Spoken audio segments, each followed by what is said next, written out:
খুলনা প্রকৌশলী বিশ্ববিদ্যালয় 2 কিলোমিটার অদূরে বাংলাদেশ জাতীয়তাবাদী ছাত্রদলের নবীন শিক্ষার্থীদেরকে স্বাগত জানিয়ে সদস্য ফরম বিতরণ করেছে।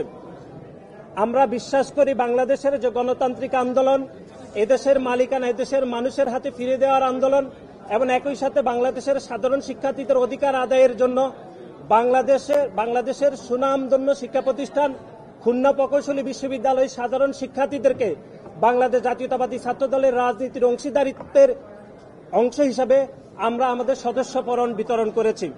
কিন্তু আপনারা দেখেছেন যে সদস্যের 2 দিন পরে অর্থাৎ 28শে ফেব্রুয়ারি বাংলাদেশ জাতীয়তাবাদী ছাত্রদলের 3 জন নেতাকর্মীকে বৈষম্যবিরোধী ছাত্র আন্দোলনের আহ্বায়ক ওমর ফারুকের নেতৃত্বে এবং গত 15.5 বছর ধরে বাংলাদেশের বিভিন্ন ক্যাম্পাসে যারা গোপন তৎপরতার মাধ্যমে রাজনীতি কায়েম করেছে এবং 5ই আগস্ট ছাত্র জনতার গণঅভ্যুত্থান পরবর্তী সময়ে যারা আত্মপ্রকাশের রাজনীতিকে ভয় পেয়েছে, সেই শিবিরের সন্ত্রাসীরা বাংলাদেশ জাতীয়তাবাদী ছাত্রদলের 3 জন নেতাকর্মীকে অমানবিক নির্যাতন করেছে এবং তারা নির্যাতনের মাত্রা এতই ছিল যে তারা পার্শ্ববর্তী একটি দোকানে তারা আশ্রয় নিয়েছে এবং সেই দোকানদারকেও বৈষম্যবিরোধী ছাত্র আন্দোলনের কথিত কিছু শিক্ষার্থী এবং শিবিরের সন্ত্রাসীরা তারা হামলা করেছে।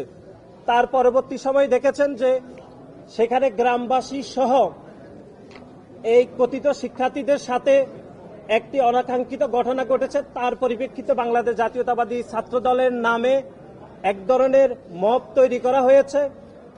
সে অবস্থান ব্যাখ্যা করার জন্য আজকে আমরা এখানে উপস্থিত হয়েছি।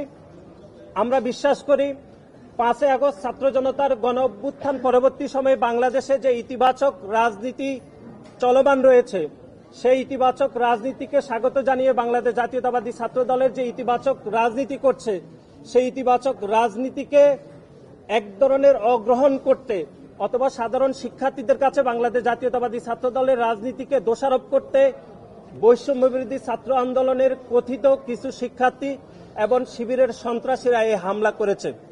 তারপরেও বাংলাদেশ জাতীয়তাবাদী ছাত্রদল গতকালের খুলনা প্রকৌশলী বিশ্ববিদ্যালয়ে যে ঘটনা ঘটেছে সেজন্য আমরা দুঃখ প্রকাশ করছি এবং একই সাথে যে হামলা বৈষম্যবিরোধী ছাত্র আন্দোলনের নেতৃবৃন্দরা শুরুতে বাংলাদেশ জাতীয়তাবাদী ছাত্রদলের উপর করেছে, সে হামলায় যদি তারা অংশগ্রহণ না করত তাহলে গতকালের এরকম সংঘাত কখনোই ছড়িয়ে পড়ত না।